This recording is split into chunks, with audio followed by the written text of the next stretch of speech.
Leader Marine Le Pen has told supporters in Paris she would fight a political, not a judicial ruling that could bar her from the next presidential election, as her rival rally denounced an existential threat to the rule of law after her conviction for the embezzling of the public funds. The decision has trampled on everything I hold most dear, my people, my country and my honor, the figurehead of the national rally, that is Arend, told a crowd of flag-waving supporters as the country's three main political movements staged event in the Paris.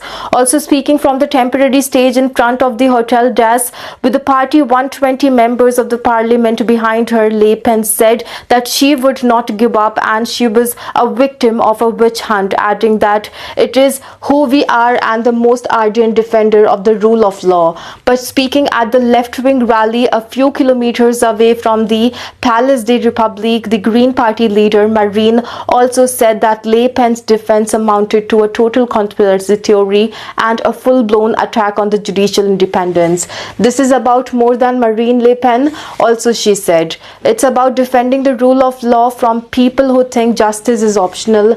For everyone else, she wants tough justice, tolerance zero, jail for the first offense. For her, it's too tough. Also, Manuel Bompard of the radical left Friends, that is on board LFI party, told the rally that Arendt's mask has slipped after years of trying to clean up its image and pose as a future party of the government. It's dangerous for democracy, dangerous for the rule of law, he said. Also, police said 7,000 people were at the Arendt rally and 5,000 at the left-wing rival. The three-time presidential candidate and front-runner to succeed Emmanuel Macron was found guilty on Monday for embezzling more than euro 5 million and of the European Parliament that funds to pay the Arendt party workers in France, also through a vast fake job scams.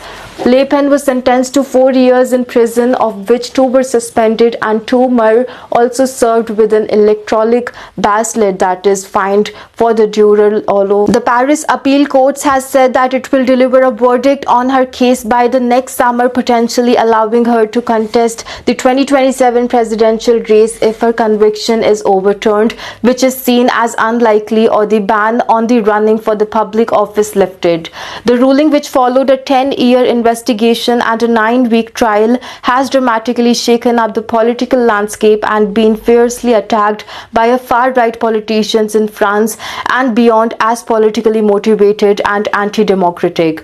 Also, Jordan Bardella, the Arendt's 29-year-old president and Le Pen's likely replacement if she remains ineligible, told cheering Arendt voters that it was not just Marine Le Pen who was being unjustly condemned, but French democracy that has been put to death. The court's decision would go down as a dark day in our nation's history, he said, a direct attack on our democracy, a wound for millions of patriots, and also an attempt to deprive us of the free choice to wipe from the scene an entire part of France. Speaking before the rally, Le Pen, whose vote share in the presidential first round was put at 36% by one poll on Sunday, far ahead of all rivals, said the Arendt would follow the example of Martin Luther King's struggle, who defended the civil rights.